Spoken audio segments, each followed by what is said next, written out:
माणगाव येथील आणि म्हणजे माणगाव सोनारपाडा येथील आमचे सर्व शेतकरी ठाकूर कुटुंब इथे आहे, तर तुम्ही बघत असाल हे संपूर्ण शेतकरी एक विकासक जो काहीतरी रामेश्वर गुप्ता आणि अखिलेश अवधूत गुप्ता या एका शेतकऱ्याकडे त्यांनी करार केलेला असताना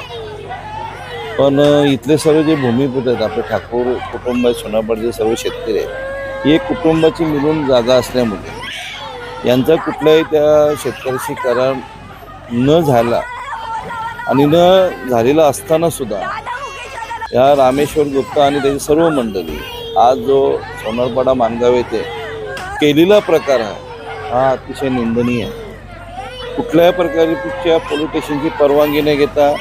महापालिकेची परवानगी न घेता, प्रांताची तहसीलदाराची परवानगी न घेता दडपशाहीने बाउन्सर वापरून तिथे JCB नेऊन तिथले राहणारे घर जे आहेत रहिवासी घर त्यांचं तोडण्याचं काम,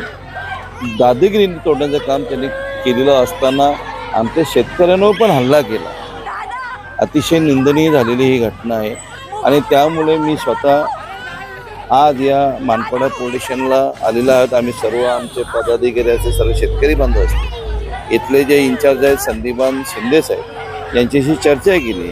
की जे विकासक आहे त्याचे गुन्हे दाखल झाले पाहिजेत आणि त्यांना कठोरात कठोर शिक्षा झाली पाहिजे। कारण आमच्या गावात येऊन आमची कुठलीही परवानगी न घेता आमच्या शेतकऱ्यांना मारहाण, मुलींना मारहाण, ते घरं तोडण्याचं काम कुठलीही परवानगी न घेता केलेलं आहे। त्यामुळे त्याच्या कारवाई करण्यासाठी, गुन्हा दाखल करण्यासाठी आम्ही सर्वजण आलेलो आहोत। संदीपान शिंदेने आम्हाला आश्वासन दिलेलं आहे की त्याच्यावर गुन्हा दाखल होईल, 100% गुन्हा दाखल होईल।